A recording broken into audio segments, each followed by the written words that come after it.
Thank you very much, Jeffrey Stevens. Let's pick up here. The majority of unions representing SAA workers have rejected the business rescue practitioners' proposal to wind down the airline. They have offered to cut their salaries by up to 49% for the next 2 months. Now, the unions say they've lost faith in the rescue mission and are now calling for a forensic audit and an investigation of all expenditure since their appointment. Zazi Mugambi from the South African Cabin Crew Association joins me on the line to discuss this now. Ms. Mugambi, thanks for your time. You are calling for a forensic investigation of all expenditure at SAA since the arrival of the business rescue practitioners. Are you accusing them of some kind of financial mismanagement? Good morning, Collie. Yes, I suppose these business rescue practitioners have been at SAA from December to date. They have been unable to produce a business rescue plan. And as you know, business rescue is supposed to last for about 30 days. And we're going on to over 5 months. And in the process, they have paid themselves over 30 million each. They have recently paid 1.4 million towards fighting a case in court. Can I stop you there, Zazi, for a second? Did you just say the two business rescue practitioners, between themselves, they have received in their own pockets an amount of 60 million rand? Yeah, 30 million rand. As we've reliably been informed, they have received around 30 million rand each. And as you would know, Collie, initially they had asked for 2 billion from the shareholder. That amount subsequently shot up very quickly to 4. The shareholder then went above that call and gave them 5.5 billion. For a period of 5 months, that's a bit excessive. And we are saying we need to investigate where all that money went to, because right now we're stuck in a situation where we as SAA workers are not getting salaries. Now, to your knowledge, Zazi, how much money has been spent at SAA since December when these business rescue practitioners were appointed? Well, you see, we rely a lot on sort of what we get, the information that we get. The business rescue practitioners are not playing open cards with us. They had never have done so since the beginning of the process. But we know that they have spent an exorbitant amount of money. And we know just a few months ago they were given a bailout of 5.5 billion. You have to account for such an amount of money. They cannot get away with walking away without explaining what they have done with the rands and cents. And that's the answer that we want. We don't know, but we have been informed about the 30 million that they're paying themselves.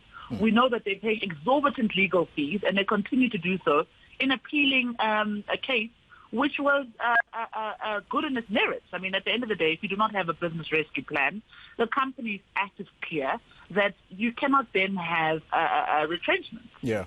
If this is the case, if what you're saying is that they've basically been pocketing money since their arrival there without producing any rescue plan, why is the Minister of the department that SAA is under, that's a DPE, not firing these business rescue practitioners? I mean, we, in the Leadership Compact, we have voiced our opinion on that very strongly. We obviously believe that, we have tried to engage them, and we have tried to persuade the business rescue practitioners to join this consultation forum in terms of the Leadership Compact. And I think at some point they gave us an indication that they were willing to. And soon after that, they then did a 360. So I think, like our call is, and we will make this very same call to the minister, is that firstly, they need to be investigated. Secondly, if they do not want to then come to the party, as they had agreed to, by the way, Collie, on the 12th of May, just now, they signed an agreement with the minister to say they will participate to build a plan with the DPE. And as you heard in Scopa, they then turned around again and said the plan is to wind down. So they are really speaking in forked tongues, and I think that call needs to be made very quickly. Yeah. Final question to you, Zazi. You are saying that the unions at SAA who represent about 60% of the workers there, that's the majority. You're saying that you are now working with the Department of Public Enterprises in order to formulate a revitalized plan, or a plan rather, that will produce a revitalized national carrier. I just want to ask you one simple question. What are the key features of this plan, to your knowledge? Well, let me just say it's ourselves, which is SACCA, NUMSA, SAPA, and other unions that have worked very hard on this leadership compact. And I think what we want to see out of it is fit for purpose leadership that has aviation skills, which is necessary, especially as we get out of the COVID pandemic, whenever that happens.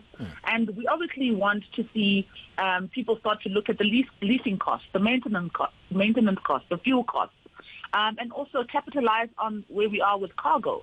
The BRPs haven't done that, and they've been at the helm for 5 months. So we have put various options in place, and also including a strategic equity partner. I think we can't run away from the fact that at some point we need a partner to come and assist with the recapitalization of SAA. So those talks are currently actually nearing the end. Okay. And obviously we're working with other consultants that can put the numbers and, together on that. So, I mean, we have hope in what we've suggested and what we've put together as a consultation forum. All right. Zazi Nzibanyoni Mugambi, thank you very much for making the time to talk to us this morning. She leads the union, the South African Cabin Crew Association.